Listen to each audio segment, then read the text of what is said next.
Assalamualaikum warahmatullahi wabarakatuh. Perkenalkan, nama saya M. Rozali SPD. Saya dari SMP Negeri 2 Kota Bengkulu, CGP Angkatan 7. Berikut ini adalah presentasi aksi nyata saya pada modul 1.4 mengenai budaya positif. Perkenalkan juga, saya difasilitator oleh Bapak Dr. Andes Rifai MPD dan guru pendamping praktik saya yaitu Pak Dwi Pramundito. Untuk rancangan tindakan untuk aksi nyata saya pada modul 1.4 yaitu yang pertama adalah latar belakang. Tujuan pendidikan menurut Ki Hajar Dewantara adalah menuntun segala kodrat yang ada pada anak-anak agar mereka dapat mencapai kebahagiaan yang setinggi-tingginya, baik sebagai manusia maupun sebagai anggota masyarakat. Dalam hal ini, menuntun tersebut guru berpijak pada nilai dan peran guru sebagai pemimpin pelajar yang ada di kelas, menghantarkan peserta didik pada nilai-nilai profil Pancasila melalui pembiasaan. Hal ini dapat dilakukan melalui budaya positif yang ada di kelas, dengan membimbing peserta didik menemukan serta menerapkan keyakinan kelas yang telah mereka sepakati, sebagai wujud perubahan ke hal yang lebih baik, untuk menjadi orang yang mereka inginkan dan menghargai diri sendiri dengan nilai-nilai yang mereka percaya. Ketika murid-murid kita memiliki motivasi tersebut, maka mereka telah memiliki motivasi intrinsik yang berdampak jangka panjang.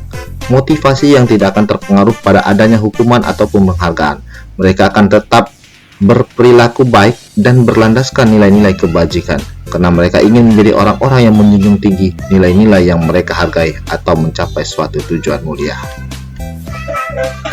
Adapun tujuan yang diharapkan dari kegiatan aksi nyata ini adalah untuk mewujudkan mereka belajar pada peserta didik dengan kebebasan untuk mengungkapkan pendapat mereka mengenai keyakinan kelas apa saja yang mereka inginkan dan menurut pendapat dan gagasan mereka secara terbuka dan demokrasi.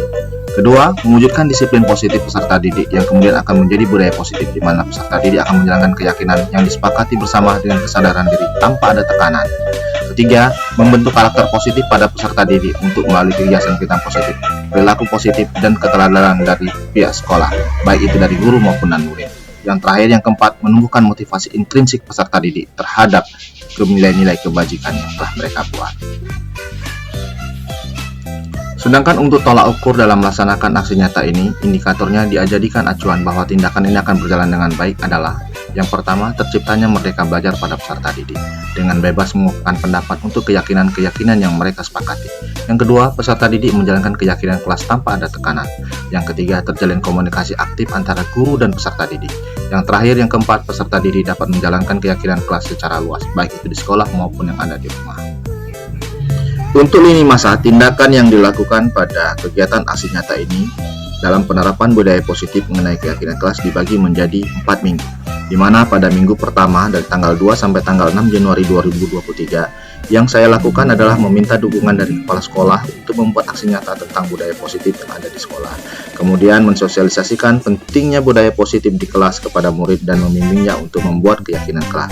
Pada minggu kedua dari tanggal 9 sampai tanggal 13 Januari 2023, yang kemudian mengajak anak-anak untuk mendesain keyakinan kelas untuk naik cetak. Kemudian pencetakan itu dilakukan dalam bentuk poster, sehingga kemudian ada penandatanganan dan penempelan dari poster yang merupakan hasil dari keyakinan kelas anak-anak buat. Pada minggu ketiga dari tanggal 16 sampai tanggal 20 Januari 2023, kemudian melakukan observasi akan pelaksanaan dalam penerapan keyakinan kelas ini. Kemudian memantau murid untuk melakukan penilaian dan terkait keterlaksanaan kesepakatan yang telah dibuat mereka secara jujur. Pada minggu keempat, yaitu dari tanggal 23 sampai tanggal 27 Januari, yaitu mensosialisasikan kepada rekan sejawat guru tentang aksi nyata budaya positif. Berikut ini adalah dokumentasi ketika saya menghadap dan meminta dukungan kepala sekolah dalam melakukan aksi nyata budaya positif membuat keyakinan kelas pada hari Rabu tanggal 4 Januari 2023. Berikut ini juga ada dokumentasi ketika membuat keyakinan kelas di 8G. Yang pertama, mensosialisasikan budaya positif dan membuat keyakinan kelas dari hari Senin tanggal 9 Januari 2023. Kemudian dilanjutkan dengan mencetak poster keyakinan kelas dan menempelkannya di depan kelas pada hari Kamis tanggal 12 Januari 2023. Pada minggu berikutnya, melakukan observasi atau pengamatan dari hasil kegiatan membuat keyakinan kelas yang ada di kelas 8G. Kemudian kegiatan saya berikutnya adalah melakukan diseminasi yang ada di sekolah mengenai pemahaman dan pengalaman budaya positif ketika saya membuat keyakinan kelas yang dilaksanakan pada hari Jumat tanggal 27 Januari 2023. Diseminasi ini dilakukan di ruangan guru bersama beberapa orang guru yang hadir dan ada pengawas pembina kami dari SMP Negeri 2 Kota Bengkulu, Ibu Hajah Herma MPD. Wassalatu wassalamu ala asrafil anbiya wal mursalin wa ala alihi wa sahbihi rasulillahi ajma'in. Asyhadu an la ilaha illallah wahdahu la syarikalah wa asyhadu anna Muhammadan abduhu wa rasuluhu la nabiyya ba'dah. Yang kami hormati pengawas pembina SMP Negeri 2 Kota Bengkulu yang sudah hadir di tengah-tengah kita.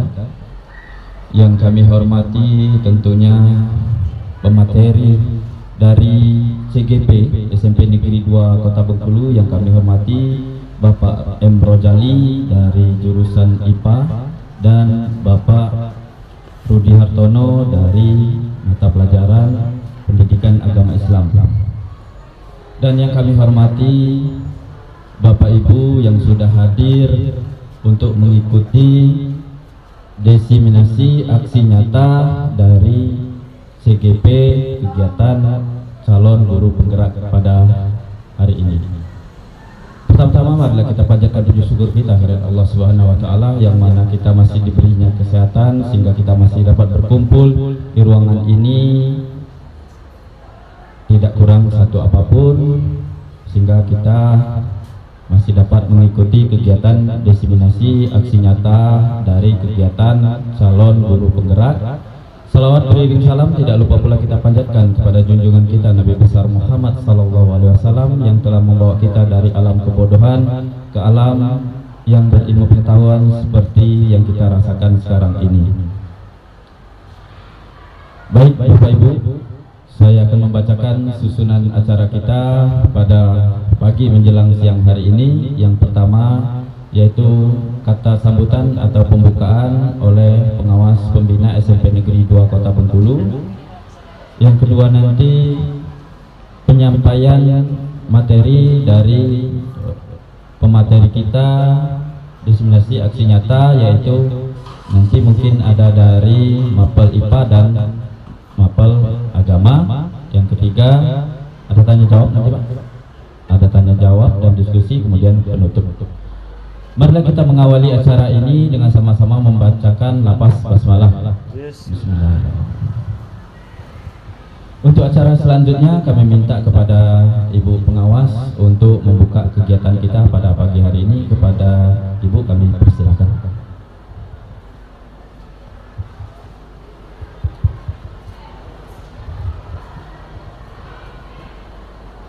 Assalamualaikum warahmatullahi wabarakatuh. Bapak Ibu, Bapak CGP ya, Bapak CGP angkatan 8, angkatan 7 maaf, angkatan 7, dan ibu-ibu guru SMP Negeri 2 yang peserta diseminasi daripada aksi nyata nomor 14 Bapak Ibu sekalian, pada saatnya tadi kami sedang rapat di ruang kepala sekolah, kemudian ada panitia masuk ya. Kebetulan meminta Bu Malak untuk membuka acara diseminasi acara kegiatan hari ini. Nah kebetulan aja ternyata Bu Malaknya ada tamu juga. Kebetulan Bu Malak juga melaporkan, aduh Bu pasien Bu, Ibu kamu sendiri atau begitu. Bu langsung Bu, udah langsung ya. Jadi ini adalah suatu hal yang kebetulan dan memang luar biasa Pak Rojali sama Pak Rudi untuk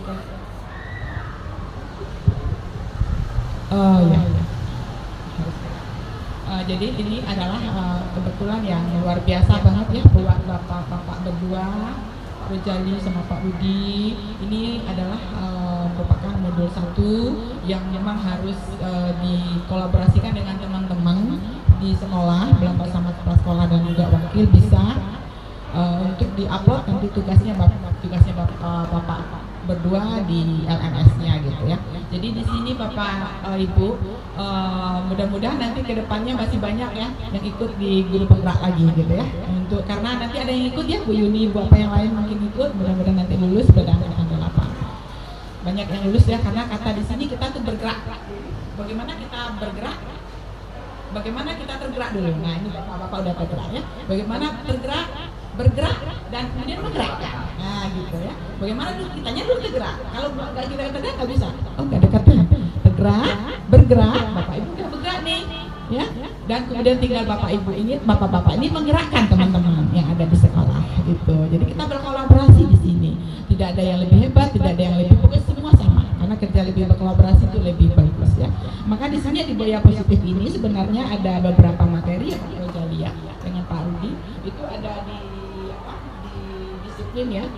Ya Pak, disiplin ya Pak. Ada disiplin positif, ada motivasi teori hukuman dan penghargaan restitusi, ada kelas keyakinan, ada kebutuhan dasar manusia dan dunia berkualitas gitu. Jadi di budaya positif ini bagaimana kita bisa berpositif dalam segala hal di dalam suatu bentuk ya. Jadi ini akan mudah-mudahan bisa merubah mindset ya, mindset kita dengan budaya positif ini akan kita terapkan di sekolah dan terutama pada diri kita, pada bapak ibu, pada teman-teman, kemudian pada lingkungan sekolah.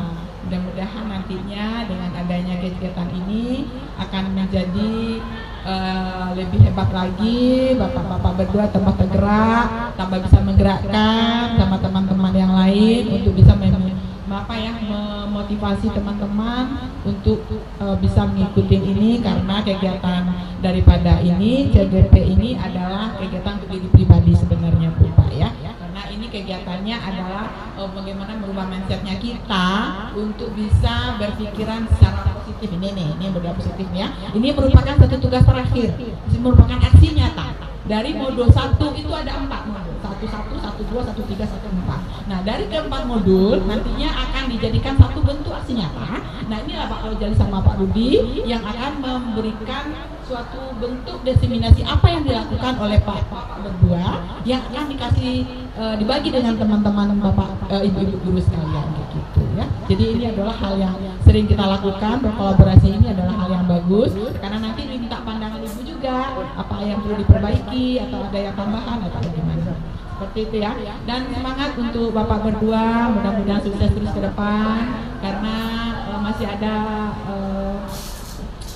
berapa bulan lagi ya, kita lebaran pun kita tetap loh ya, kita nggak ada istilahnya libur ya. Jadi memang agak repot ibu, karena ibu kenapa nggak mau ikut, repot bu gitu kan. Memang iya, tapi cuma 6 bulan loh bu ya, 6 bulan. Setelah itu kita mendapatkan sesuatu yang pertama sih mindset ya. Kalau mindset kita udah yang sulit itu jadi gampang ya, kalau kita berpikirnya mindset kita.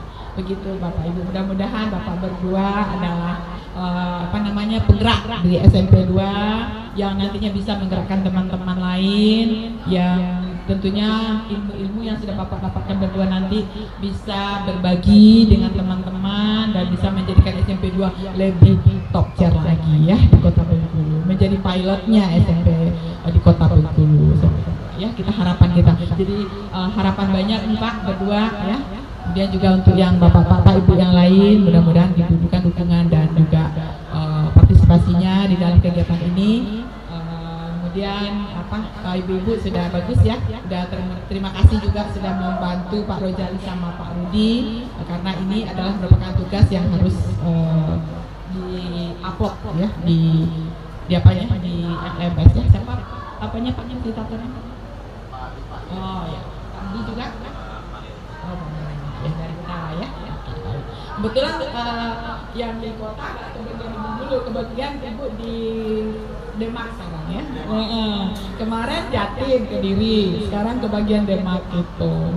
Demak ya, kebagian 2 kelas ini. Emang kita non-stop ya, kadang-kadang sudah mulai begini kita mulai non-stop. Kemarin sih enaknya kita rencananya bulan Maret ya. Nah, kita udah nyantai nih, Januari Februari nyantai, bertawa ada informasi, ternyata kita tanggal 8 besok sudah mulai proses modul 2 ya. Modul 1-2. Modul 2 maaf, modul 2. Ya, habis gitu aja Ibu sekalian, mudah-mudahan nanti ini adalah salah satu penggerak gitu ya. Nah, bagaimana kita tergerak, bergerak dan menggerakkan ya. Sukses semuanya, sukses Pak Rojali sama Pak Rudi. Semoga mudah-mudahan ini adalah hal yang positif dan lebih maju lagi ke depannya. Sekian aja Bapak Ibu sekalian. Assalamualaikum warahmatullahi wabarakatuh. Bu Herma yang sudah membuka acara kita pada pagi hari ini. dan Ibu Erma mengucapkan rasa bangga kepada guru kita yang sudah melaksanakan CGP dan sudah berjalan ya Bu ya. Mudah-mudahan ini perwakilan dari SMP Negeri 2. Selanjutnya kita memasuki acara inti kita pada kegiatan acara ini, yaitu diseminasi aksi nyata yang akan disampaikan oleh pemateri kita ya, Bapak Emrojali dan Bapak Rudi Artono. Mungkin kita minta langsung saja siapa yang akan menyampaikan. Nanti kami persilahkan kepada Bapak Emrojali dan Pak Rudi, kami persilahkan.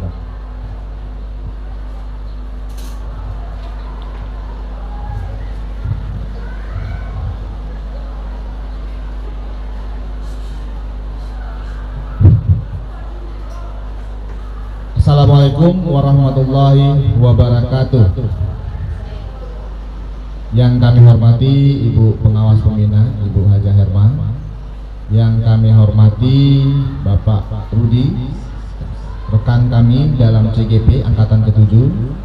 Yang kami hormati Bapak-bapak dan Ibu-ibu yang hadir di dalam diseminasi kami untuk aksi nyata modul 1.4 mengenai budaya positif. Izinkan saya memperkenalkan diri dulu sebagai pemateri pada hari ini.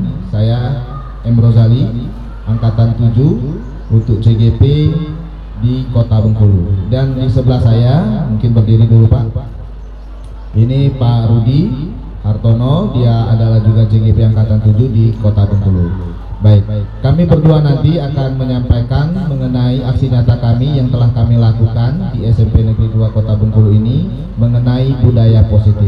Nanti akan ada beberapa materi yang akan kami sampaikan, mungkin akan secara bergantian. Mungkin akan kami minta waktunya kepada Bapak Ibu mungkin sekitar 1 jam untuk tetap di tempat. Terima kasih.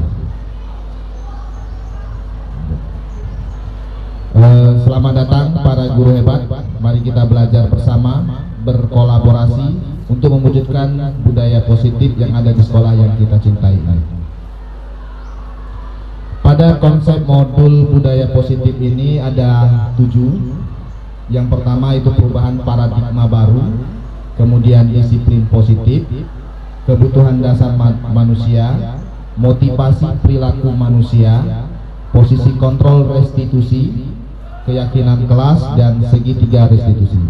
Dari 7 materi ini nanti kami akan membagi, mungkin saya ada 4 materi yang akan kami sampaikan, kemudian nanti dilanjutkan dengan Pak Rudi yang 3 materi terakhirnya.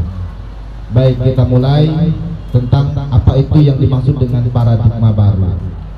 Pembelajaran dengan paradigma baru itu dirancang berdasarkan pembelajaran yang terdiferensiasi, sehingga setiap siswa belajar sesuai dengan kebutuhan dan tahap perkembangannya untuk mewujudkan profil pelajar Pancasila. Ini sesuai dengan filosofi Ki Hajar Dewantara, di mana siswa yang kita hadapi itu ternyata memiliki potensi masing-masing. Selama ini kita mungkin Bapak Ibu di sini berpikir siswa itu adalah seperti kertas yang kosong. Ternyata itu keliru. Siswa yang kita hadapi itu ternyata bukan kertas kosong, tapi adanya guratan garis-garis yang masih tersamarkan. Nah, kitalah sebagai pendidik atau guru itu yang nanti akan menebakkan garis itu sesuai dengan potensi yang mereka butuhkan. Itu nanti akan ada kebutuhan mereka mungkin pada zamannya atau pada kodrat alamnya. Jadi yang dimaksud dengan kodrat alam itu mungkin kalau dia di daerah pesisir pantai, itu pembelajarannya mungkin untuk anak-anak yang sesuai yang ada di daerah pantai.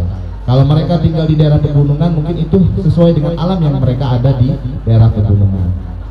Sedangkan untuk sesuai kodrat zamannya, bahwasanya itu di zaman yang seperti sekarang ini mungkin sudah era digital, maka dari itu kita sebagai guru atau pendidik juga harus ikut memiliki keterampilan abad 21, sehingga kita bisa mendidik mereka atau mengarahkan mereka untuk memiliki keterampilan abad 21. Itu yang kita maksud dengan paradigma baru. Jadi kita harus merubah mindset kita, bahwasanya kita sekarang harus berubah, apalagi kita menghadapi kurikulum yang merdeka sekarang. Jadi kurikulum Merdeka itu landasannya sebenarnya adalah dari filosofi Ki Hajar Dewantara. Baik Bapak Ibu, di kurikulum Merdeka juga nanti ada profil Pancasila. Mungkin selama ini kita ketahui bahwasanya banyak sekali nilai-nilai karakter yang sudah agak bergeser dari siswa-siswi kita. Nah, harapannya dengan kurikulum Merdeka sesuai dengan kodrat yang dimiliki anak tadi, dengan kita bagaimana cara mengatasi siswa tersebut, melakukan pendekatan yang bagaimana, sehingga nanti harapannya akan menjadi pelajar-pelajar yang memiliki profil Pancasila. Lanjut kita masuk ke yang kedua, yaitu mengenai apa itu disiplin positif. Dalam budaya kita, makna kata disiplin itu dimaknai menjadi yang dilakukan seseorang, ada orang lain untuk mendapatkan kepatuhan. Kita cenderung menghubungkan kata disiplin itu dengan ketidaknyamanan. Dengar kata disiplin itu kayaknya seperti ada aturan, jadi rasanya tidak nyaman. Itu yang kita pahami tentang arti disiplin itu. Nah, ternyata bukan seperti itu. Sebagai pendidik, tujuan kita adalah menciptakan anak-anak yang memiliki disiplin diri, sehingga mereka berperilaku dengan mengacu nilai-nilai kebajikan universal. Jadi nilai-nilai kebajikan universal itu adalah nilai-nilai yang nantinya akan kita buat dengan anak-anak. Jadi bukan kita melakukan adanya dengan satu arahan saja, tapi mereka juga ikut membuat bagaimana apakah nilai-nilai kebajikan yang mereka yakinkan nantinya, dan memiliki motivasi intrinsik. Selama ini kita akan melihat kebanyakan pelajar atau siswa kita itu motivasinya hanya motivasi ekstrinsik. Nanti kita akan lebih jelas apa yang membedakan antara motivasi intrinsik dan motivasi eksentrik.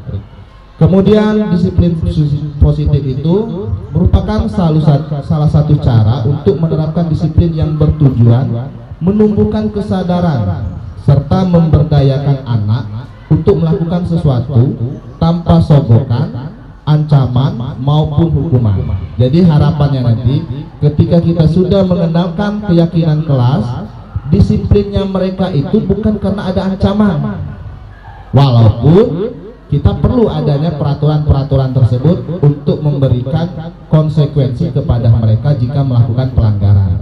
Tapi yang kita harapkan di sini bahwasanya kita menanamkan nilai disiplin itu bahwa mereka memiliki motivasi intrinsik bukan ekstrinsik seperti hukuman ataupun penghargaan. Baik, Bapak Ibu, dalam mengenalkan disiplin positif ini kita harus memahami bahwasanya sebagai manusia itu kita memiliki kebutuhan dasar. Ada 5 kebutuhan dasar yang dimiliki oleh manusia. Nah, gini artinya nanti harapannya setelah kita mengenal 5 kebutuhan dasar ini, kita melihat perilaku anak itu, nanti kita akan menyadari, oh anak ini mungkin dia melakukan ini karena bertahan hidup. Kemudian mungkin dia butuh kasih sayang. Mungkin dia anak ini mau melakukan penguasaan atau menunjukkan powernya, atau dia ingin melakukan kebebasan menurut dia, atau dia juga ingin melakukan kesenangan dia sendiri. Nah, nanti dengan mengetahui kebutuhan dasar ini kita akan paham sehingga kita bisa melakukan pendekatan pada anak dengan cara nanti yang kita sebut dengan restitusi. Maksud bertahan hidup ini seperti ini. Mungkin ada kasus di mana ada seorang siswa merebut makanan anak yang lain. Nah, maksudnya bertahan hidup, mungkin dia lapar. Jadi kebutuhan dasar itu kan ada 3, sandang, pangan, dan papan. Mungkin yang kebutuhan pangan ini tadi karena di sekolah, di rumahnya belum dapat sarapan, jadi ketika lihat kawannya itu makan, dia rebut. Nah, ini pernah kejadian di kelas saya kemarin, Bu ya. Mungkin siapa yang pernah, Bu Rati kemarin, itu ada siswa saya itu ngambil keruping ayam Kentucky yang kita beli di kantin itu, diambilnya. Nah, setelah diselidiki mungkin ini anak ini belum melakukan sarapan, mungkin pengen bertahan hidup intinya itu. Kemudian ada juga kasih sayang dan pengen diterima. Nah, ada anak melakukan cara-cara melakukan perhatian, pengen diperhatikan. Nah, ini pada umumnya sering seperti itu. Karena di rumah atau di sekolah mereka kurang mendapatkan perhatian, sehingga untuk menarik perhatian itu dia buatlah yang macam-macam atau yang kurang bagus.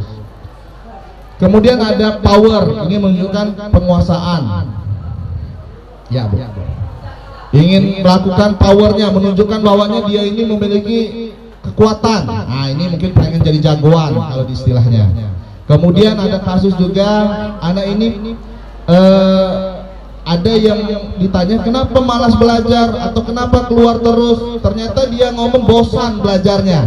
Nah, ini artinya anak ini pengen bebas, ingin bebas. Artinya kita menyadari, oh ini kebebasan. Nanti kita ada trik bagaimana, trik untuk ini biasanya guru-guru BK tahu bagaimana melakukan treatment kepada anak-anak yang pengen melakukan kebebasan. Kemudian ada kesenangan. Nah, ini dia ketika ditanya kenapa kamu melakukan ganggu kawanmu, enak aja bu, lihat dia itu nangis. Nah, berarti dia tuh pengen apa? Kesenangan dia. Ada rasa fun kalau nengok kawannya itu menderita atau membuli kawannya. Nah, ini artinya kita sudah memahami ini. Kita ketika melakukan pendekatan dengan anak ini tadi, kita tidak langsung emosi, bahwasanya kita menyadari dulu, oh anak ini berarti ada 5 kebutuhan dasar yang dimiliki seorang manusia. Lanjut. Nah, bagaimana motivasi perilaku manusia itu? Nanti yang saya bilang tadi, bahwasanya motivasi untuk anak itu ada 2. Ada motivasi yang dikenal dengan istilah motivasi ekstrinsik dan ada motivasi intrinsik. Motivasi untuk yang merupakan dorongan yang timbul atau tidak sadar untuk melakukan suatu tindakan dengan tujuan tertentu itu, yang pertama menghindari ketidaknyamanan dan hukuman. Jadi menghindari hukuman atau menghindari ketidaknyamanan itu adalah motivasi. Nah, motivasi apa ini? Ini motivasi yang dilakukan seorang siswa atau murid ini karena takut dihukum. Ini merupakan termasuk motivasi ekstrinsik. Jadi kalau motivasi ekstrinsik itu menurut Ki Hajar Dewantara itu bukan motivasi yang baik untuk menumbuhkan disiplin positif. Jadi kalau siswa menghindari hukuman, merasa tidak nyaman, nah itu belum motivasi yang kita harapkan. Kemudian ada juga motivasi seorang pelajar atau siswa itu ingin mendapatkan imbalan atau penghargaan dari orang lain. Jadi pengen dapat hadiah. Jadi murid ini melakukan disiplin karena dia ingin mendapatkan imbalan. Nah, harapannya yang ini sepertinya masih ada embel-embel dari luar. Kalau dia misalnya nanti datang tepat waktu atau tidak pernah absen, tidak pernah alpa dalam 1 semester, mungkin ada sejenis hadiah dari guru yang diharapkan. Kayaknya misalnya di kenaikan kelas nanti, siswa yang tidak pernah alpa, nah dikasihlah mungkin sejenis buku. Nah, itu harapannya bukan seperti itu Bapak Ibu yang kita inginkan. Disiplin positif itu adalah yang ketiga ini, menghargai nilai-nilai kebajikan diri sendiri. Jadi mereka meyakini bahwasanya ada nilai-nilai kebajikan universal yang mereka miliki. Contoh nih, murid melakukan disiplin karena sadar akan nilai kebajikan dirinya. Nah, ini yang kita harapkan. Bagaimana membuat motivasi ini secara intrinsik? Kita akan buatlah di suatu kegiatan yang ada di kelas kita masing-masing. Nanti Bapak Ibu, kita buat keyakinan kelas. Harapannya nanti keyakinan kelas ini dibentuk dengan 2 arah, di mana adanya masukan dari siswa dan kita yang sebagai untuk mengarahkan untuk membuat keyakinan kelas. Ini yang kami lakukan. Lanjut Pak. Nah, ini kita membedakan konsep disiplin dengan identitas gagal. Jadi ada hukuman. Jadi kata hukuman itu kalau menurut ini dari yang kami baca di modul 1 di 4 itu adalah sifatnya menyakitkan dan menimbulkan tidak nyaman, membuat murid merasa takut, memaksa murid dan menyembunyikan kesalahan mereka dan menjadikan mereka murid yang merendah diri. Inilah bentuk hukuman yang kita tidak sadari bahwasanya ini yang akan akibatkan kepada murid tersebut. Kita sering sekali melakukan hukuman tanpa kita sadari, efeknya itu akan menyakitkan diri siswa. Dan malah yang ada yang lebih berbahaya itu murid menjadi rendah diri. Rendah diri ini jadi dia akan menjadi minderan. Nah, ini yang kita tidak mau. Kita ingin menciptakan generasi yang harusnya percaya diri, tapi malah karena kita sering melakukan hukuman kepada siswa ini tadi, maka dia akan menjadi rendah diri. Apalagi kalau dia ditunjukkan kepada kawan-kawannya hukuman tadi. Misalnya berdiri di lapangan, membersihkan WC yang seperti yang ada di gambar itu, ternyata itu efeknya bahaya nanti katanya, bisa menyebabkan siswa menjadi rendah diri. Kemudian penghargaan ini ternyata adalah identitas yang gagal juga. Kenapa? Di dalam diri siswa ketika dia mendapatkan penghargaan, dia pengen menjadi suatu apa ya, keinginan mereka itu jadi tidak efektif menurut dari Ki Ajar Dewantara itu. Ini merupakan bisa juga merusak hubungan antar siswa, di mana ada kawan yang tidak dapat tadi akan menimbulkan sifat iri dengki.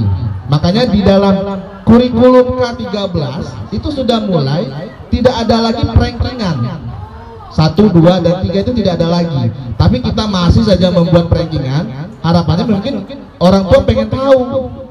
Tapi jangan membuat bahwasanya di dalam kurikulum K13 yang kemarin itu kita itu untuk menghindari adanya bahwasanya setiap siswa itu punya bakat dan minat masing-masing, punya kemampuan masing-masing. Mungkin mereka di dalam matematika lemah, nilainya kecil, tapi ketika di seni budaya atau di penjas mereka nilainya tinggi. Nah ini sehingga setiap siswa itu dipercaya memiliki potensi dan minat masing-masing. Kemudian mematikan kreativitas.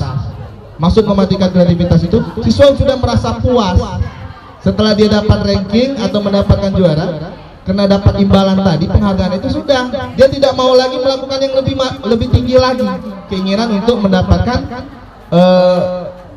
karena dia ekstrinsik tadi, karena pengen mendapatkan hadiah. Ketika sudah dapat, sudah tidak mau lagi dia untuk berusaha lagi yang lebih baik.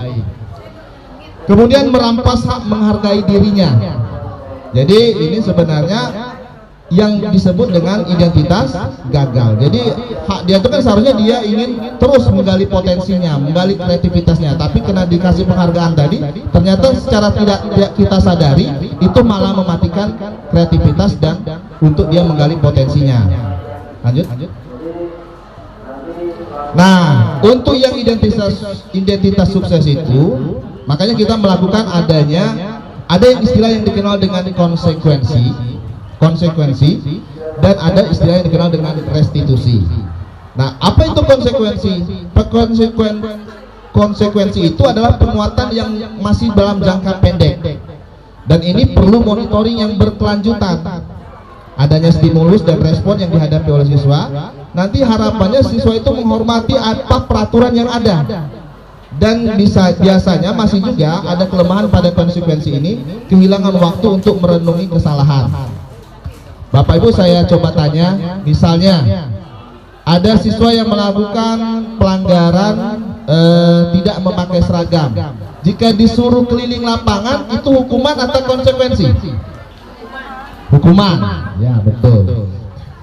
Kalau misalnya nih ada siswa yang melakukan tidak membuat PR, kemudian gurunya memberikan semacam peringatan atau ada kata-kata yang dikeluarkannya, nanti kamu kerjakan PR 3 kali lipat setelah sepulang sekolah, ibu tunggu. Itu hukuman atau konsekuensi? Masih hukuman? Masih hukuman, ya. Baik, coba kita ini lagi. Misal siswa kemarin, misalnya ada acara kita PRS kemarin, Pekan Raya Sekolah, numpahkan apa? Air es, tumpah di lantai. Terus disuruh oleh seorang guru, ya pel supaya cepat kering atau bersih. Itu hukuman atau konsekuensi? Konsekuensi. Ya, saya kira Bapak Ibu sudah mulai memahami apa itu konsekuensi dan hukuman. Nah, yang baik itu kita melakukan yang disebut dengan nama restitusi, di mana murid bertanggung jawab atas perilakunya dan fokus pada pemecahan masalah jangka panjang. Kemudian murid menghormati dirinya dan orang lain, di mana kita ini akan memegang ada 5 kontrol. Nah, nanti akan mungkin dijelaskan oleh rekan kami apa saja yang dimaksud dengan 5 kontrol tadi. Kemudian apa yang bisa dilakukan ketika untuk melakukan restitusi. Ada 3 langkah yang untuk dilakukan untuk restitusi. Kemudian nanti murid akan kembali kepada kelompoknya atau melakukan penguatan pada kelompoknya dan bersemangat untuk memperbaiki kesalahan yang mereka lakukan. Lanjut. Nah, ini konsep disiplin yang melakukan dengan pendekatan restitusi. Jadi pengertian restitusi itu adalah menciptakan kondisi bagi murid untuk memperbaiki kesalahan mereka sehingga mereka bisa kembali pada kelompok mereka dengan karakter yang lebih kuat. Ini menurut Gasen tahun 2004. Jadi ciri-ciri restitusi yang akan kita lakukan ke Bapak Ibu bisa dikembangkan di kelas masing-masing atau diketemukan ada siswa yang bermasalah, itu ciri-cirinya bukan menebus kesalahan namun untuk belajar siswa ini tadi. Terus memperbaiki hubungan, bukan paksaan, kemudian menuntut mereka melihat lebih dalam lagi untuk mencari kebutuhan dasar yang mendasari tindakan mereka lakukan. Kemudian fokus pada karakter, bukan tindakan untuk mengingatkan, dan fokus pada solusi.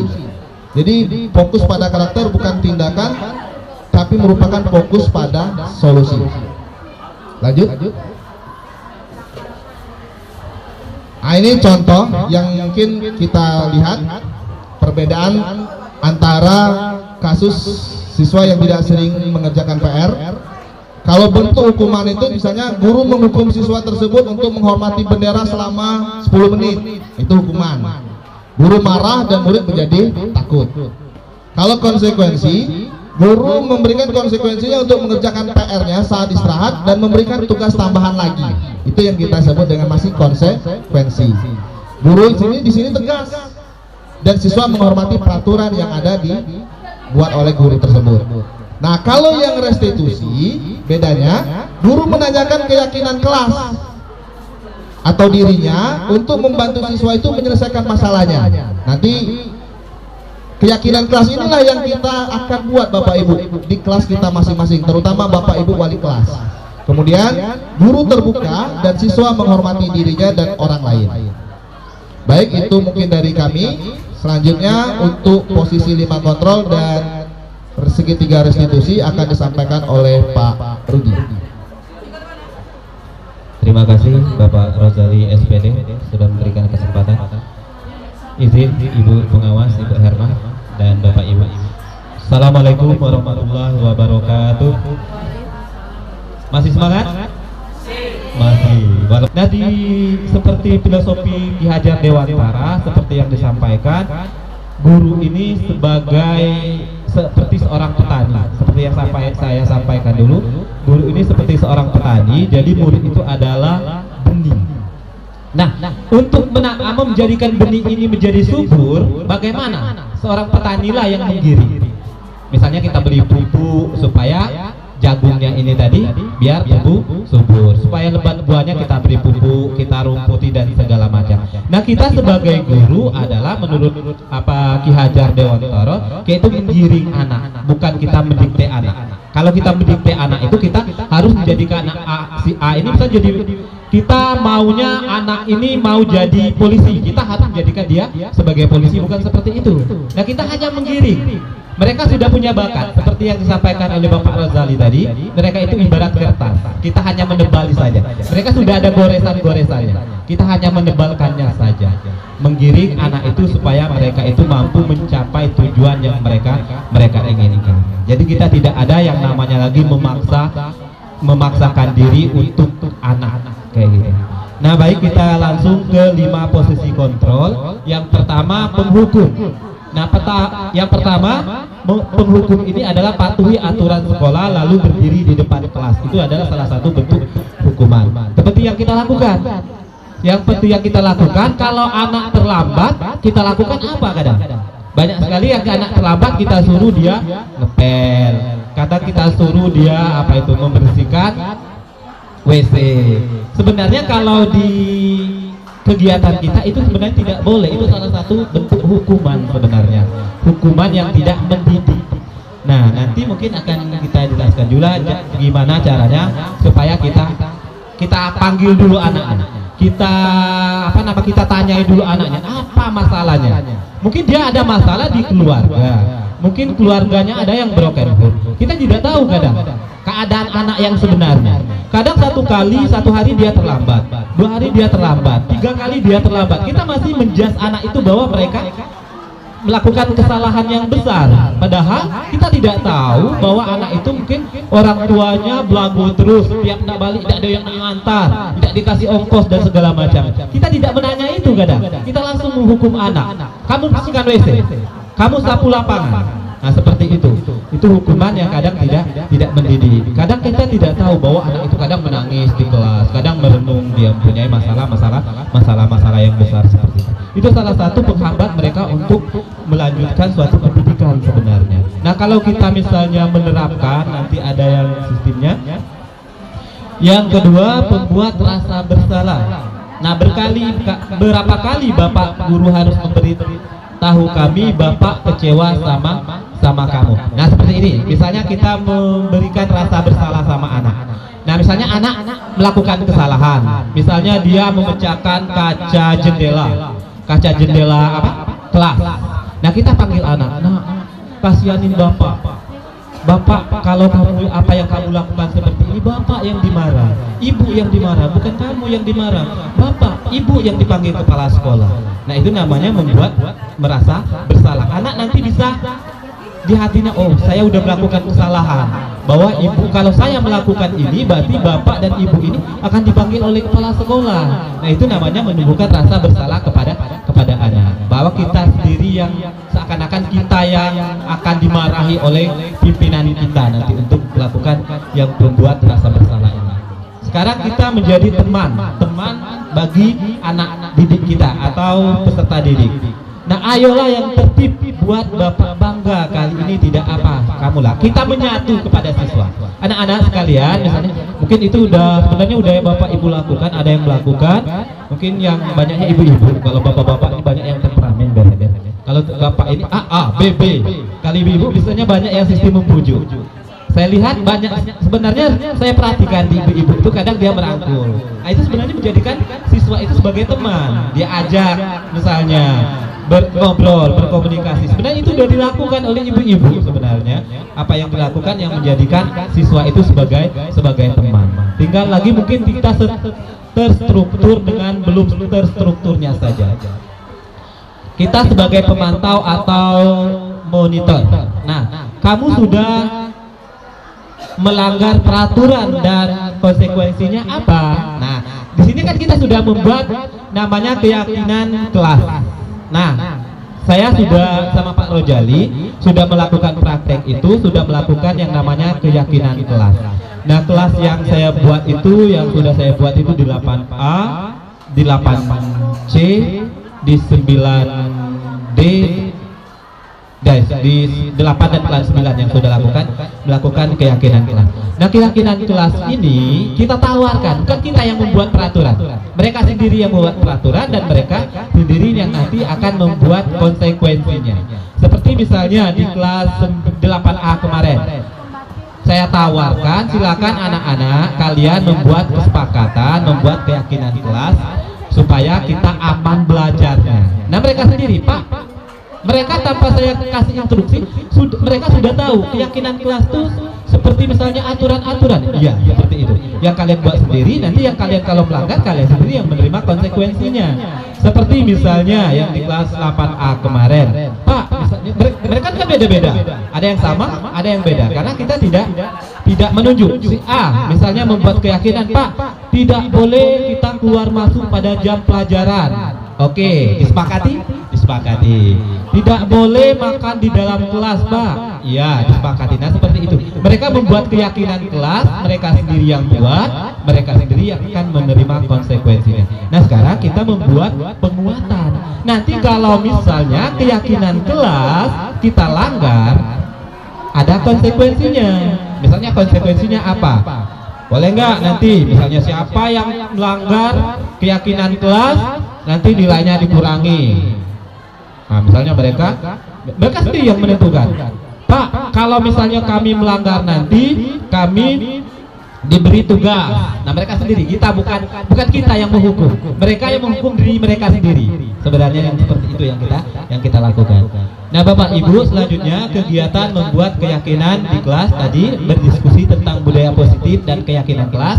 Nah, itu sudah kami lakukan sama Pak Rozali di kelas yang kami ajar khususnya, karena Kalau kita misalnya mau melenceng nanti ke kelas yang lain, itu adalah tugas dari Bapak Ibu, dan mudah-mudahan nanti Bapak Ibu bisa berkolaborasi dengan kami. Apa yang kami lakukan, kalau tidak merasa keberatan nanti juga dilakukan ya Pak Rojali ya, untuk keyakinan dengan wali kelasnya, supaya membantu kita sendiri Bu, membantu kita supaya kita enak ngajarnya. Jadi kalau mereka melakukan kesalahan itu bukan kita yang hukum, jadi mereka sendiri yang menghukum diri mereka sendiri. Karena kenapa? Keyakinan kelas yang mereka buat, mereka yang melanggar, mereka yang menerima konsekuensinya.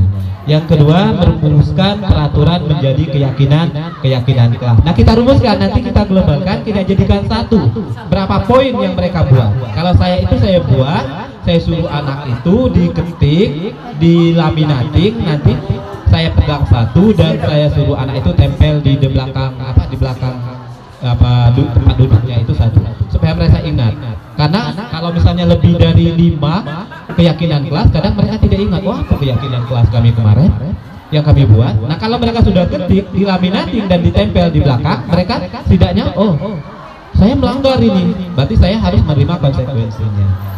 Yang kedua, menempelkan keyakinan di kelas tadi yang sudah saya katakan tadi, kita tempelkan di belakang atau di samping, di mana yang penting bisa dilihat oleh warga kelas kayak gitu. Yang selanjutnya, mencetak keyakinan kelas dalam poster. Nah, ini yang dalam poster seperti yang tadi, dilaminating, kita tempel. Lanjut Pak. Nah, yang selanjutnya, bagaimana pembentukan keyakinan kelas. Yang pertama itu lebih abstrak dari peraturan, dari peraturan. Yang kedua, berupa pernyataan universal. Universal itu berarti dia tidak, maksudnya itu tidak menghukum ya Pak, tidak menjas anak itu dan tidak merugikan anak. Tidak ada yang dirugikan, malahan mereka diuntungkan dengan hal semacam itu nantinya. Kalau merugikan anak itu misalnya kita menghukum anak. Kalau kita menghukum anak 1 jam yang kita hukum, anak misalnya terlambat masuk kelas, kita hukum dia untuk membersihkan WC, berarti 1 jam pelajaran dia tertinggal. Nah, itu merasa rugi, itu merugikan anak. Sesuai dengan kondisi kelas dan sekolah agar mudah diterapkan. Nah, kita lihat dulu kelasnya. Keyakinan kelas ini dengan keyakinan kelas yang lainnya itu tidak sama, karena kita lihat kondisi di dalam kelasnya. Ya misalnya yang di dalam kelas ini kerjanya ribut terus tiap pelajaran. Nah, bagaimana trik kita untuk membuat keyakinan kelas? Yang ini tertib terus. Kalau yang tertib terus itu tidak mungkin kita misalnya pada saat ribut kita membuat keyakinan kelas ribut misalnya. Berarti mereka tidak, karena mereka tidak pernah ribut, tidak akan mereka lakukan dengan membuat keyakinan kelas dengan misalnya tadi sering ribut. Yang selanjutnya, sedikit saja agar mudah diingat. Nah, jangan terlalu banyak, maksudnya itu mungkin 5 ya Pak ya, 5 atau 10 lah paling banyak. Kalau banyak ego, banyak peraturan mereka jadi lupa. Lala banyak ego misalnya mereka buat, semakin banyak semakin lupa mereka untuk melakukan keyakinan kelas tersebut. Yang kedua, dibuat dalam bentuk positif, yang mendidik maksudnya. Jangan yang tidak mendidik. Yang tidak mendidik apa contohnya? Misalnya tadi yang kita lakukan, misalnya menghukum suruh lari anak keliling lapang, itu namanya tidak positif kan? Berarti itu nama bisa menyiksa anak, merugikan anak. Tenaga yang kalau di jam olahraga, misalnya mereka dalam keadaan berbaju putih biru, kita suruh keliling lapangan, keringat mereka banyak, bau nanti keringat, guru yang masuk nanti akan merasa bau, misalnya seperti itu yang tidak boleh. Kita menghukum itu yang tidak boleh. Kita yang positif saja. Yang positif misalnya seperti apa? Misalnya, kalau misalnya kamu melanggar, nanti kamu hafalan ya misalnya 2 hafalan dari Bapak. Itu tugas mereka. Itu namanya mendidik. Mungkin Bapak Ibu lebih tahu nantinya yang mendidik dan yang tidak mendidik itu yang seperti apa. Yang selanjutnya, semua warga kelas atau sekolah dilibatkan dan membuat. Nah, sebenarnya kemarin karena kami ini adalah dikatakan dadakan, salah juga Pak. Nah, karena kemarin sebenarnya kita harus berkolaborasi dulu antara guru, kepala sekolah. Dengan kepala sekolah kami sudah komunikasi dan beliau alhamdulillah mendukung, dan juga pengawas kita juga sangat mendukung dan antusias, dan beliau ada salah satu fasilitator di CGP. tapi bukan di Bengkulu dia dapat. Dan mudah Ibu Rahyuni dan ini nanti dapat Ibu Herma. Enak. Ya. Yang selanjutnya Pak Li. Yang dilipatkan tadi itu warga sekolah, guru, wali kelas, dan guru yang bersangkutan yang membuat keyakinan kelas itu harus dilibatkan ya. Yang selanjutnya menstabilkan identitas. Kita semua akan melakukan hal terbaik yang bisa kita lakukan. Segitiga restitusi ya. Kita lanjut ke segitiga restitusi. Nah, segitiga restitusi ini adalah suatu proses dialog yang dijalankan oleh guru atau orang tua agar menghasilkan murid yang mandiri dan tanggung jawab. Nah, kita tidak terlepas dan tidak bisa terlepas dari orang tua. Namanya segitiga restitusi. Antara kita, guru, murid, dan pihak sekolah itu harus bekerja sama untuk melakukan segitiga restitusi ini. Berarti keterlibatan itu harus ada. Nah, di sini ada yang namanya segitiga itu ada yang pertama tadi menstabilkan identitas, yang kedua validasi tindakan yang salah, dan yang ketiga menanyakan keyakinan. Itu yang namanya segitiga restitusi. Lanjut. Nah, sebelumnya guru dalam posisi manajer. Di sini ada kita sebagai manajer, sebagai pimpinan. Kita di calon guru penggerak ini sebenarnya bukan ke kelas, sebenarnya sebagai manajer, sebagai pimpinan suatu pendidikan, bukan kepala sekolah maksudnya, sebagai pimpinan dalam dunia pendidikan, berarti bukan di salah satu kelas saja. Kita menaungi segala kelas yang ada di sini sebagai manajer. Nah, guru dalam posisi manajer ini yang sisi satu menstabilkan identitas. Nah, berdasarkan prinsip membuat kesalahan adalah bagian dari proses pembelajaran. Nah, anak-anak itu kadang membuat kesalahan itu tanpa dia sadari apa yang dia lakukan itu adalah salah. Dan kenapa? Karena saya sampaikan tadi, mereka melakukan kesalahan itu pada saat sedang emosi. Dan pada saat mereka sedang panas, kita panggil, otomatis kita juga akan mungkin di sana kita merasa, oh kamu melawan dengan bapak, berarti kamu melawan dengan ibu, ya wajar saja, karena mereka pada saat itu sedang panas. Kita panggil langsung. Nah, sebenarnya kita beri kesempatan buat mereka dulu untuk menceritakan kejadian-kejadian yang mereka alami. Karena kenapa? Karena yang kita judge bersalah itu belum tentu bersalah. Yang kedua, berperan menggeser identitas murid dari identitas gagal menjadi identitas sukses. Seperti ini contohnya. Misalnya kita panggil anak yang bermasalah. Nah, tadi kamu yang seperti saya sampaikan tadi, kamu nunjuk salah satu teman kamu sampai dia terdorong. Iya Pak, karena dia kan panas-panas ngomong dengan kita. Karena dia yang salah duluan, dia yang ninju saya duluan. Ya saya balas lah Pak. Nah, pada saat itu anak sedang emosi. Nah, itu namanya anak sedang dalam keadaan tidak stabil atau dalam keadaan identitas gagal namanya. Pada saat itu kita iring dulu. Lama-lamaan kita cari solusinya. Nanti setelah anak itu menyadari kesalahan, itulah yang disebutnya dengan identitas sukses namanya. Anak itu mampu menyentabilkan emosi mereka pada saat mereka sudah melakukan kesalahan tersebut. Yang kedua, jangan mengkritik murid yang sedang mengalami identitas gagal. Nah, pada saat mereka melakukan kesalahan, jangan kita kritik dan jangan kita hakimi. Nah, itu yang tidak boleh. Nah, kadang-kala kita hakimi, kaulah yang salah, memang kau tiap hari kerja itu. Ya pada saat itu kalau anak kita buatnya itu pasti mereka emosi. Jangankan dengan kawannya, dengan kita juga dia emosi. Nah, pada saat itulah kita tidak boleh menghakimi atau membuat anak itu mengalami identitas gagal. Pada saat identitas gagal dalam saat melakukan kesalahan itu kita judge dan kita hakimi. Yang kedua, ajukan pertanyaan kepada siapa? Kepada yang anak yang melakukan kesalahan tadi. Membuat kesalahan itu wajar. Nah, itu dari kita iming-imingi dulu. Membuat kesalahan itu wajar. Nah, manusia tidak ada yang tidak kita bilang kan, manusia tidak ada yang sempurna. Bapak ini bukan manusia yang sempurna. Mungkin kalau bapak di posisi kamu, atau mungkin bapak atau ibu di posisi kamu, bapak akan mengalami hal yang sama juga. Nah, kita seakan-akan kita teman pada saat itu.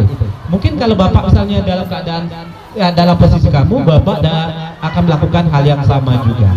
Kita iring dulu seperti itu. Anak merasa bangga, oh bapak ini membela berarti pada saat dia melaksanakan identitas gagal tadi. Nah, kita bisa memperbaiki masalah ini. Nah, kita pecahkan bersama. cari solusinya ya.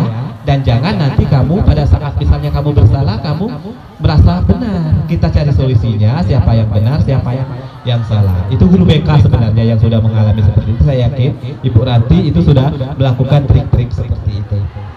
Yang selanjutnya, validitas tindakan yang salah. Nah, berdasarkan prinsip-prinsip perilaku, berupaya memenuhi suatu kebutuhan tertentu.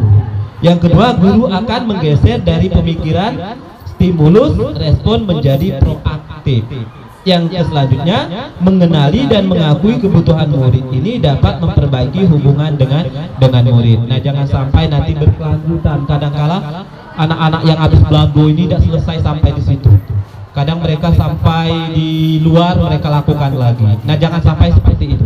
Jangan sampai ada dendam di antara anda. Memang tugas kita sangat berat sekali untuk menjadi penengah untuk murid-murid. Makanya benar-benar kita tahu kesalahan daripada murid ini.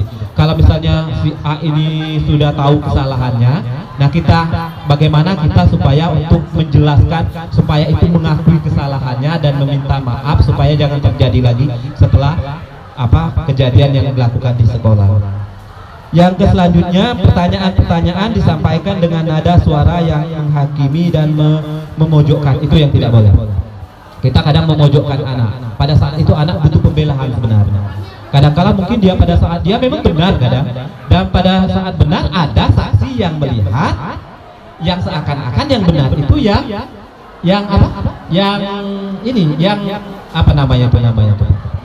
korban. Nah, itu yang kadang salah. Nah, kita tidak tahu masalah yang sebenarnya. Makanya kita tidak boleh menghakimi anak tersebut. Memang benar-benar harus kita perhatikan. Yang hal seperti ini kita ajukan pertanyaan-pertanyaan. Nah, kamu bisa saya saja bertindak lebih Nah, seperti ini.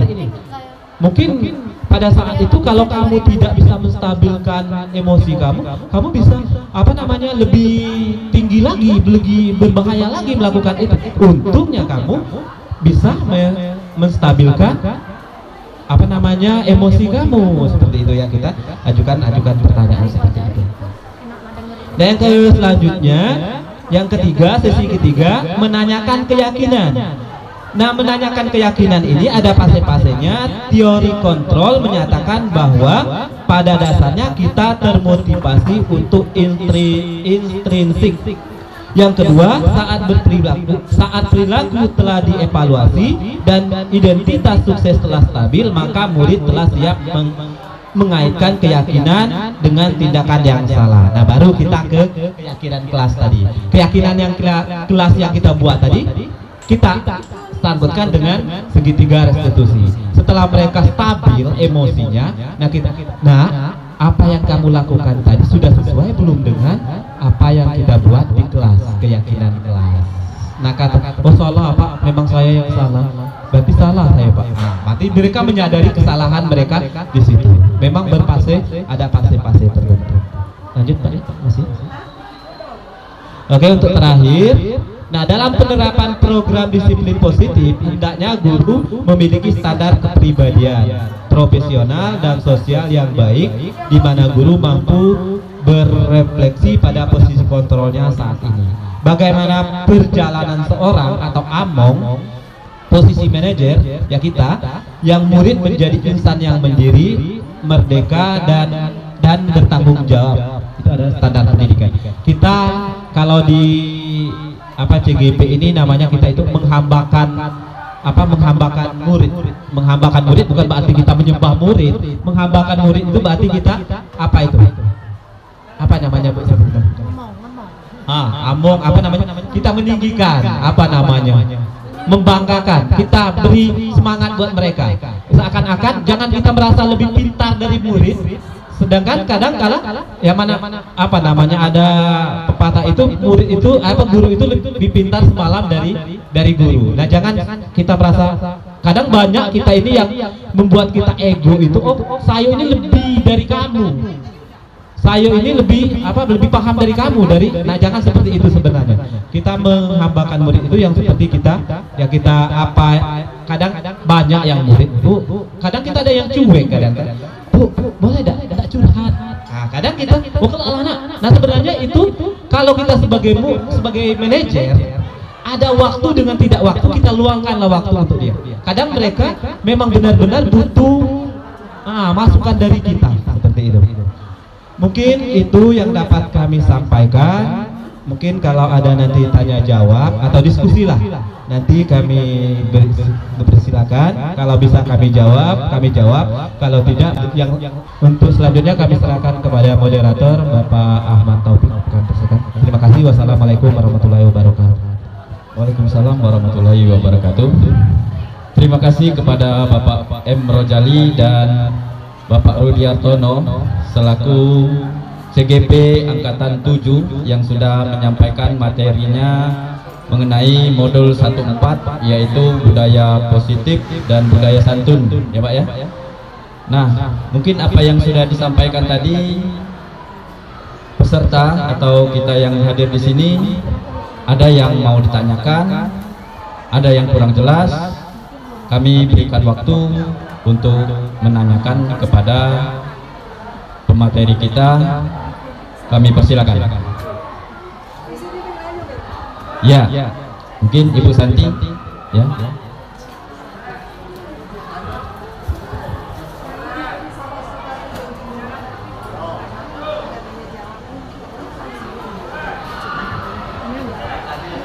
Assalamualaikum warahmatullahi wabarakatuh. Kalau dilihat dan dengan penjabaran Pak Rozali dan Rudi tadi, kayaknya memang kita jadi guru nih benar-benar dituntut ikhlas, sabar. Jadi kayaknya kita yang harus mengikuti kemauan anak. Itu kan? Kita nggak boleh menghukum anak. Misalnya seperti bersihkan WC tadi kan. Itu. Sebenarnya kalau nyuruh anak itu disiplin, kayak dia datang misalnya 3 kali berturut-turut di jadwal absen yang piket itu kan, anak tuh telat terus. Sekali kita maafkan, 2 kali kita maafkan, 3 kalinya masa nggak boleh suruh bersihkan WC misalkan, biar dia kapok. Itu yang pertama.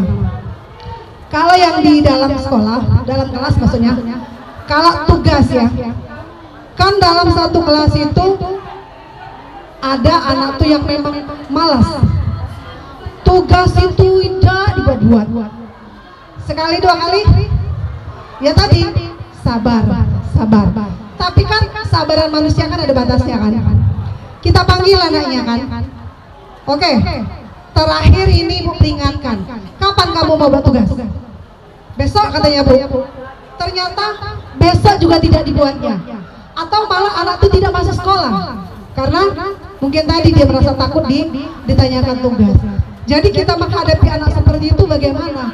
Sedangkan nilai nggak boleh ngasih nilai kecil, ya kan? Malas dibantu terus, dinaikkan terus. Apakah itu tujuan pemerintah untuk menjadikan seorang anak itu, oh dia harus masuk polisi, sedangkan dari pelajaran di sekolah saja dia tidak disiplin, ya kan? Itu. Jadi bagaimana sikap kita sebagai seorang guru apabila kita menemukan siswa yang malas, rasanya bukan saya sendiri yang menemukan, hampir semuanya, ya kan? Alasannya besoknya sakit Bu, tapi besok lagi dia datang tidak juga dibawa, ya kan? Bagaimana seperti itu? Terima kasih. Assalamualaikum warahmatullahi wabarakatuh. Langsung dijawab. Baik, terima kasih.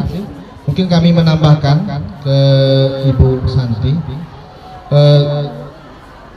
bahwasanya itu siswa ini kadangkala melakukan kesalahan ini yang secara berulang, ada yang nggak benar Pak.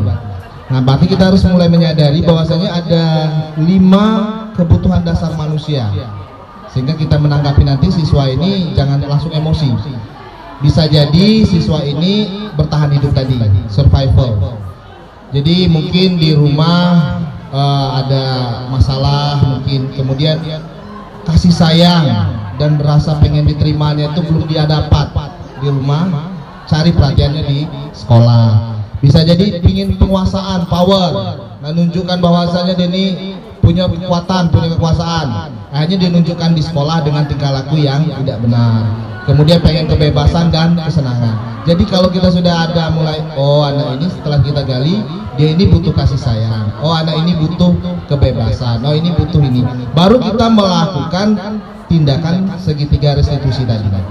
Yang pertama itu kan kita ini gak langsung melakukan, kita kan ada posisi kontrol itu ada 5 Bu tadi kan. Terserah kita mau ngambil yang posisi sebagai apa. Yang kami dapat itu ada posisi sebagai penghukum, kemudian pembuat rasa bersalah, sebagai teman, sebagai pemantau atau sebagai manajer. Tapi yang disarankan itu di dalam oleh kita sekarang itu adalah sebagai manajer. Kita kalau yang 3 atau 4 buah ini udah kita lakukan nih kadang. Penghukum paling sering, saya paling sering melakukan penghukum.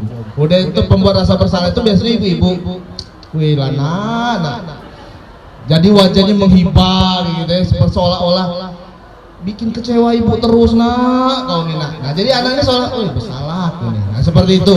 Atau sebagai teman, ay bro kau nih dari kemarin bikin salah terus, tapi kan kerjaan lagi ya. Nah itu ada juga seperti itu. Artinya ingin jadi sebagai teman atau sebagai pemantau. Kayak guru-guru yang di bawah kan. Nih sudah melakukan kesalahan, tahu konsekuensinya, kasih poin nanti. Nah itu seperti pemantau. Nah tapi yang lebih baiknya adalah sebagai manajer. Sebagai manajer ini nanti kita lakukan segitiga restitusi. Nah yang segitiga restitusi tadi yang dijelaskan oleh Pak Rudi tadi, itu kan ada 3 langkah. Yang pertama melakukan identitas kesalahan. Jadi si siswa ini kita tanya dulu. Kalau panas kita dinginkan dulu, kita stabilkan dulu. Sudah nyala stabil, baru kita lakukan validasi kesalahannya tadi. Kita ke validasi ini, makanya kita Bapak Ibu kita nanti kita ke depannya kita berkolaborasi membuat keyakinan kelas masing-masing. Saya harap nanti ke wali kelas kita buat keyakinan kelas. Ketika memvalidasi ini tadi, baru kita kembalikan bahwasanya mereka itu ada kesalahan yang mereka ketahui dari keyakinan kelas yang sudah dibuat atau keyakinan yang dari dia sendiri. Salah tidak kau ini tadi? Kalau dia sudah merasa iyalah saya salah Bu, nah baru masuk yang terakhir tadi. Yang itu adalah yang terakhir itu menstabilkan. Nah itu baru. Kalau sudah yang posisi yang terakhir itu baru kita masukkan tuh. Yang intinya harapannya nanti siswa ini tadi ketika yang terakhir itu dia baru menyadari kesalahannya, kemudian setelah dia sadari kesalahannya dia akan kembali ke kelompoknya, maksudnya dia lebih kuat lagi. Tapi dia tidak malu dia melakukan tadi itu akhirnya dia merasa minder dan sebagainya, tapi dia sadar. Nah inilah harapan kita ini tadi, ada motivasi dari dalam, bukan dari luar karena hukuman atau karena dikasih hadiah, kasih penghargaan dan sebagainya, tapi memang dari dalam dia yakin yang dia lakukan itu salah dan dia pengen berubah. Nah ini yang sulit. Nah tapi bagaimana itu, tapi rasanya kita semua nanti kalau sudah buat keyakinan kelas itu kan dia kan bukan kita yang buat aturan, tapi mereka sendiri yang buat keyakinan itu sendiri. Ketika dia menyadari, oh ini keyakinan yang aku yakinkan kemarin, berarti aku melanggar. Ketika dia merasa sudah melanggar, oh aku ingin berubah, ingin memperbaiki kesalahan. Mudah-mudahan ke depannya nanti itu akan jadi lebih baik. Itu aja mungkin bisa kami jawab Bapak Ibu. Terima kasih. Baik, Bapak Ibu, tentunya kami kembalikan kepada penanya Ibu Santi. Di mana Ibu Santi penjelasannya? Ya. Masih kita buka? Iya. Bagaimana? Bapak Ibu, Ciwi, Bu Wi? Iya. Ibu Rayuni. Ada Ibu Rika ya. Silakan Bu. Masih ada satu penanya lagi, Ibu Rika. Kami persilakan. Assalamualaikum warahmatullahi wabarakatuh. Ini menambahkan pertanyaan dari Bu Santi. Ini kan pertanyaannya Ibu Santi tadi, kalau kita bisa memantaunya di dalam kelas yang kita ajar atau kita wali kelas, misalnya kita sharing. Seandainya anak itu bukannya kita bimbing, bagaimana kita melihatnya? Contoh satu aja. Seperti anak 9K si Bojes, kita kan udah nakal sekarang. Gimana kita sharingnya? Kita bertemu jarang. Tapi dia nggak bikin kesel. Kadang masuk ke kelas saya itu terus masuk ke jam pelajaran saya. Kita usir sudah, dibaikin sudah, diteriaki sudah, tapi masih juga. Si Rafael juga gitu. Kita nggak ngajar dia, tapi suka sekali. Bagaimana tanggapan kita? Alternatif kita dalam menyelesaikan yang seperti ini. Terima kasih. Terima kasih Bu Rika atas pertanyaannya. Mungkin akan ditanggapi oleh Pak Rudi duluan. Ya, silakan Pak Rudi. Terima kasih Bu Rika. Masalahnya yang kelas yang tidak kita ajar kayak gitu ya. Yang seperti si A tadi yang melakukan kesalahan. Nah, itulah makanya kita perlu kolaborasi tadi Bapak Ibu. Kalau kita ada kemarin sudah saya sampaikan dengan anak-anak di kelas 9D. Karena kenapa? Saya lihat murid-murid kita ini, guru yang tidak masuk di kelasnya dianggapnya bukan guru. Nah, kemarin saya jelaskan. Nah, anak-anak sekalian, maksudnya dicuekin. Ah, banyak yang seperti itu kan? Nah, kemarin saya jelasin dengan 9D yang saya sudah masuk. Nah, Bapak maaf ngomong. Walaupun Bapak lewat, Bapak itu memperhatikan kamu. Kenapa? Yang Bapak perhatikan dan Bapak alami. Yang jelas yang tidak Bapak ajar, seakan-akan kamu tidak kenal dengan guru tersebut. Padahal itu adalah guru kita. Nah, Bapak saya sampaikan. Nah, kenapa? Karena antara guru dengan satu itu ada satu pautnya. Jangan kamu kira misalnya yang ngajar matematika di kelas D itu tidak sangkut pautnya dengan yang ngajar bahasa Indonesia di kelas A. Ngapa Pak Cak itu? Ya nanti mereka akan waktu di rapat itu akan dijelaskan, akan dibawa masalah kalian. Nah, seperti ini yang saya sampaikan kemarin. Mulai kemarin sudah saya terapkan dan saya ingatkan sebelum saya mengajar itu, tolong ya nak, kalau kamu lihat guru yang bukan ngajar di kelas kamu seperti guru yang ngajar di kelas kamu, hormati, salami, sapa, salam. Jangan cuek, karena kenapa? Diperhatikan memang seperti itu yang banyak dilakukan oleh anak-anak kita. Nah, menurut saya kalau yang seperti itu tadi, tapi kebetulan saya ngajar di kelas itu ini. Dan kebetulan si anak kita ini tadi, kalau di jam saya, alhamdulillah semenjak dia kemarin Bu ini, keluar masuk, saya biarkan waktu ada anak PPR. Silakan nak, kamu ndak ngapo silakan. Yang mana kamu senang belajar. Kalau kamu senang bermain pada saat jam pelajaran Bapak, ya silakan. Bapak tidak marah. Tapi tolong hargai Bapak, karena kamu jam pelajaran Bapak. Nah, habis itu alhamdulillah keluar aja tidak berani keluar kelas, karena saya sudah memberikan kebebasan. Silakan, saya tidak marah, Bapak tidak marah. Kamu tidak keluar silakan, kamu tidak belajar kelas Bapak silakan. Kalau menurut saya kalian tidak ngajar itu ya tadi Bu, mungkin karena dia merasa kita bukan gurunya. Nah, kita yang terlebih dahulu bahwa itu adalah murid kita perlakukan seperti apa yang kita lakukan di kelas yang kita ajar. Bukan berarti kita tidak bertanggung jawab. Kadang-kala kita tidak ngajar, anak itu bermasalah. Nah, kalau yang lebih bagusnya kita tetap panggil anak itu walaupun dia bukan kita ajar. Misalnya si Rafael tadi, kita tidak ajarnya kan. Kalau dia misalnya kita melakukan kesalahan di depan kita, itu udah tanggung jawab kita menurut saya. Mungkin menurut Pak Rozali, silakan. Saya kira sama seperti Pak Rudi katakan tadi, bahwasanya itu tanggung jawab sama. Selama dia masih siswa kita SMP Negeri 2, itu adalah siswa kita. Dan kita juga punya hak dan kewajiban juga untuk menegur anak tersebut. Saya kira seperti itu Bu Rika. Jadi kalau melihat dia dengan perlakuan guru yang berbeda, yang tidak masuk dia cuek, kemudian kalau dengan guru yang masuk dia nurut, artinya anak ini ada yang salah ini. Mungkin dia butuh kasih sayang dan perhatian. Mungkin belum dapat belayan dari Bu Rika ini. Belayan kasih sayang Bu Rika ini kan biasanya tangannya agak berat. Nah, hati-hati. Nah, kasih tahu aja Bu Rika. Mungkin anak ini butuh perhatian. Jadi pengen ditengok terus sama ibu. Ibu lagi ngajar di kelas yang lain, ibu udah ngajar tapi lalu nongol kan? Nongoli wajahnya. Mungkin anak ini butuh perhatian. Tipe-tipe anak yang butuh perhatian. Tapi mudah-mudahan kalau yang kita sudah tegur, kita ini kan. Nah, ini mungkin perlu kolaborasi dengan wali kelas. Nanti wali kelasnya akan memanggil anak tersebut, mungkin akan ada penjelasan. Apalagi kalau sudah membentuk keyakinan kelas, mudah-mudahan anak ini bisa kembali lagi ke lebih baik lagi. Itu yang mungkin bisa kami sampaikan. Terima kasih. Ya, bagaimana Ibu Rika atas pertanyaannya? Sudah pas atas jawaban yang disampaikan oleh Pak Rudi dan Pak Rozali? Sudah pas? Sudah ya?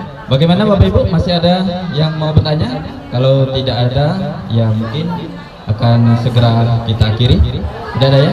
Mungkin sebelum diakhiri ada pesan dan kesan yang mau disampaikan oleh pemateri. Bapak Ibu, terima kasih. Yang pertama kami ucapkan mohon maaf, mungkin ada waktu yang termakan di kegiatan kami ini, seperti mungkin ada yang ngajar, kami mohon maaf. Tanpa ada kerjasama antara Bapak Ibu dengan kami, maka acara kami tidak akan berjalan dengan lancar. Alhamdulillah, dengan support Bapak Ibu yang sudah bisa berkolaborasi, kami ucapkan terima kasih yang sebesar-besarnya, dan kami doakan Bapak-Bapak dan Ibu-Ibu untuk menyusul untuk kegiatan CGP yang seperti kami lakukan pada saat ini. Dan Bapak Ibu, kami tidak berhenti sampai di sini karena kegiatan kami belum selesai. Kami nanti mungkin akan membutuhkan, saya mungkin nanti minta bantuan Ibu Rahyuni, mungkin minta bantuan sama Ibu Roberti, Ibu Sri, Ibu Dewi, dan ibu-ibu yang lain. Kami mohon maaf nanti kalau misalnya kami butuhkan untuk mendukung atau membantu kami, Bapak Ibu ya. Dan untuk kegiatan ini saya Rudi Hartono MPD mengucapkan terima kasih yang sebanyak-banyaknya, dan alhamdulillah kegiatan kami hari ini sudah selesai dan kami ucapkan terima kasih. Silakan Pak. Baik, kami sama juga mengucapkan banyak terima kasih kepada ibu-ibu, bapak-bapak yang sudah bisa menghadiri acara diseminasi kami ini. Semoga kedepannya kita bisa berkolaborasi dalam kegiatan yang berikutnya, dan budaya positif ini dapat kita terapkan di sekolah kita yang kita cintai ini. Saya M. Rozali SPD mohon pamit. Assalamualaikum warahmatullahi wabarakatuh. Ya, jadi itulah tadi pesan dan kesannya yang disampaikan sebelum kita akhiri kegiatan ini, bahwasannya kedua pemateri kita mengucapkan terima kasih banyak atas waktu dan kesempatan Bapak-bapak dan Ibu-ibu yang sudah hadir dalam mensupport kegiatan ini, karena dengan kehadiran kita acara ini lebih hidup dan lebih ada interaksinya. Marilah kita tutup acara ini dengan sama-sama membacakan lafaz hamdalah. Alhamdulillah. Saya selaku pembawa acara tentunya tidak lepas dari salah dan khilaf. Kepada Allah saya mohon ampun, kepada Bapak Ibu saya mohon maaf yang sebesar-besarnya. Saya akhiri, wabillahi taufik wal hidayah. Wassalamualaikum warahmatullahi wabarakatuh. Terima kasih atas waktu dan kesempatannya. Kami ucapkan terima kasih banyak-banyak. Alhamdulillah, artinya SMP Negeri 2 itu lolos untuk guru penggeraknya ada 2 orang, yaitu Pak Rozali dengan Pak Rudi Hartono. Dan kemarin itu sudah sampai ke tahap diseminasi. Nah, apa yang beliau berdua ini dapatkan dari pelatihan, baik itu secara daring dan luring. Nah, lebih banyak di daringnya. Ini sudah disampaikan ke kawan-kawan melalui diseminasi. Artinya ilmunya itu atau perolehannya itu sudah disampaikan ke kawan-kawan. Diharapkan kawan-kawan guru di SMP Negeri 2 itu dapat mengimplementasikan, mengaplikasikan apa ilmu yang beliau berdua ini dapat melalui diseminasi. Diharapkan nanti semua guru SMP Negeri 2 itu dapat menerapkan ilmu dan sistem ya yang ada di guru penggerak itu. Di sini yang didiseminasikan itu adalah budaya positif dari guru penggerak. Artinya apa yang bisa yang didapat oleh Pak Rudi dan Pak Rozali ini disampaikan ke teman-teman supaya teman-teman nanti bisa ya artinya berbuat yang sama gitu kepada murid-murid SMP 2. Dan saya selaku kepala sekolah sangat senang dan sangat mendukung agar Pak Rudi dan Pak Rozali nanti benar-benar lulus jadi guru penggerak. Jadi ada guru penggerak di SMP Negeri 2. Bismillahirrahmanirrahim. Assalamualaikum warahmatullahi wabarakatuh. Kemarin telah dilaksanakan aksi kerja nyata dari guru penggerak perwakilan dari SMP Negeri 2 Kota Bengkulu, di mana pematerinya itu ada Pak Hendro Jali dari guru IPA dan Pak Rudi Artono dari guru agama. Kami kemarin sudah mengikuti kegiatan ini dan diikuti oleh beberapa guru. Alhamdulillah penyampaiannya sudah sangat baik dan aplikasi yang disampaikan sudah sangat bagus, sehingga apa yang disampaikan itu dapat dipahami oleh semua guru. Dan apa yang sudah disampaikan oleh pemateri, khususnya dari guru penggerak, ya, itu seperti yang beliau sudah sampaikan, sebenarnya itu sudah disampaikan semuanya dalam kegiatan guru di dalam pembelajaran. Nah, dengan adanya penyampaian dari guru penggerak, nah, akan lebih baik lagi tentunya guru-guru ini lebih terstruktur lagi dalam penyampaiannya. Artinya mungkin yang berserakan tadi bisa lebih terstruktur di dalam penyampaian dalam penyusunan program-program pembelajaran. Dan budaya disiplin ini dan budaya berperilaku santun, ya, berperilaku positif ini ya memang sangat harus teliti dalam memahami, karena di sini ya mana yang sanksi seperti yang disampaikan kemarin, ya mana yang berupa teguran apa itu kan. Nah, jadi kami lebih paham lagi di dalam memahami apa yang sudah disampaikan. Ya, untuk pesan dan pesannya ya semoga nanti di pertemuan berikutnya dapat lebih baik lagi dalam penyampaiannya. Sukses selalu untuk guru penggerak, khususnya dari SMP Negeri 2 untuk Pak Rojali dan Pak Rudi Artono. Tetap semangat. Wassalamualaikum warahmatullahi wabarakatuh. Demikianlah hasil presentasi kami mengenai aksi nyata budaya positif Guru Indonesia Maju, Bergerak, Tergerak, Menggerakkan. Salam dan bahagia. Assalamualaikum warahmatullahi wabarakatuh.